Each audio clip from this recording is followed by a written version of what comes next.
Okay, let's dive into this. Welcome back, focused learners, to another explainer. Today, we're unlocking something absolutely fascinating. We like to think we communicate mostly through the things we say out loud, but the truth? Well, it's actually completely different. We're stepping totally out of the noisy world of spoken words and entering the incredible, hidden world of nonverbal psychology. Today, we are exploring the silent architecture of human behavior. I want you to really think about this for a second.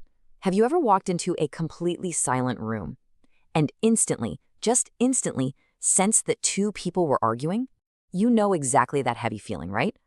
It's like you could literally cut the tension with a knife, even though absolutely no one is making a peep.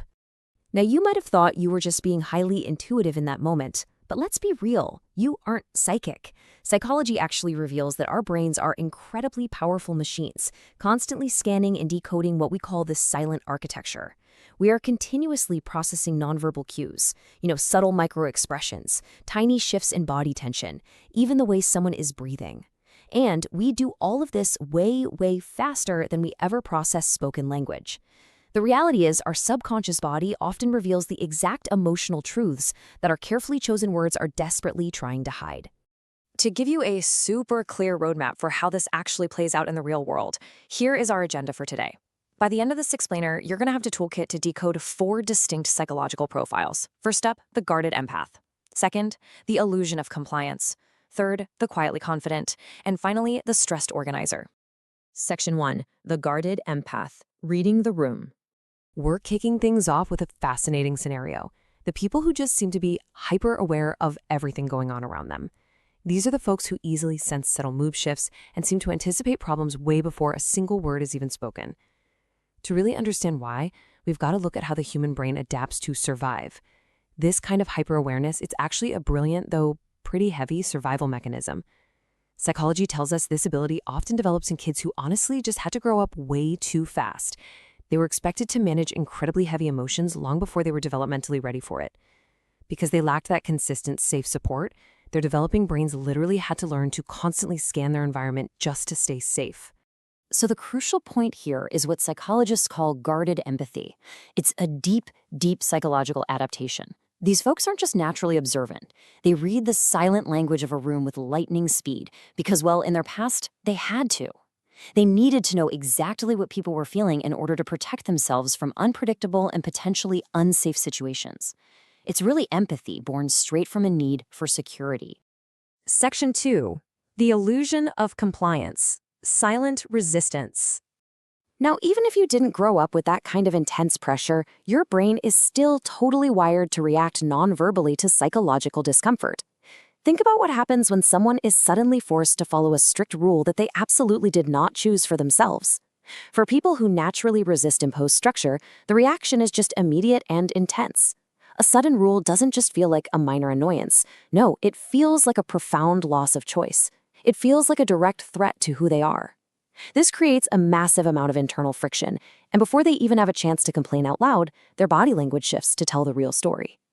Now, what's really interesting about this comparison is the incredible contrast between what's said and what's shown. On one side, we have polite verbal compliance. The person is saying, "Yes, I understand," or "Sure, I'll do that." But look at the physical reaction on the flip side. All that internal tension instantly shows up nonverbally.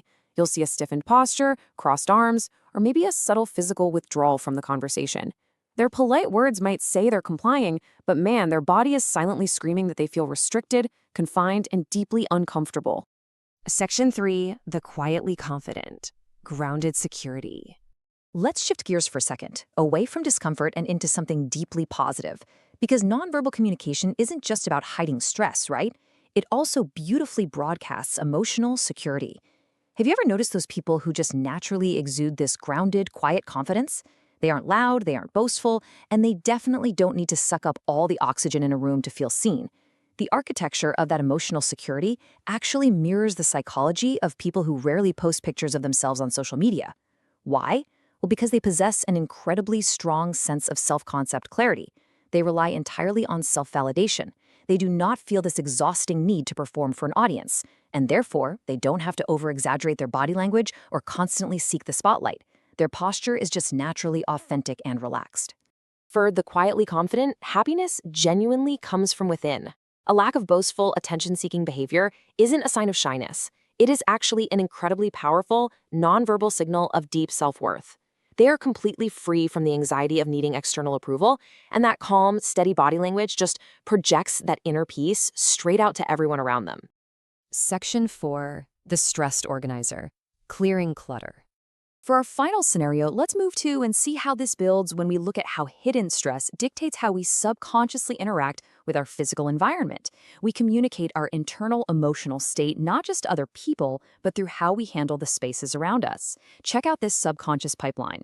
Step 1. A person is dealing with emotional overload, hidden stress, or maybe life just feels entirely uncertain.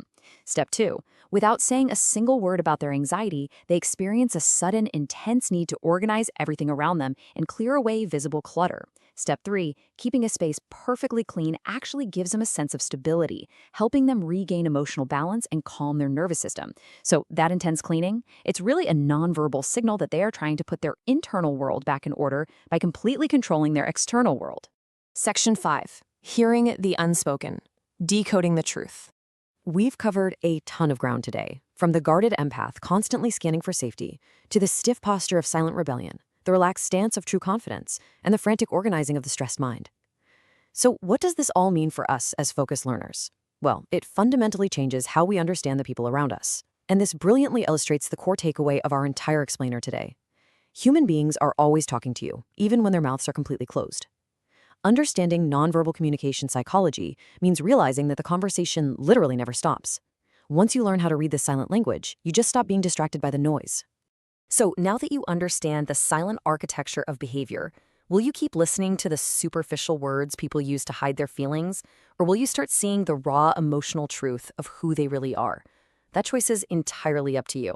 If you absolutely love understanding why people think and behave the way they do, and you enjoyed learning through this visual breakdown, make sure to hit that subscribe button right now.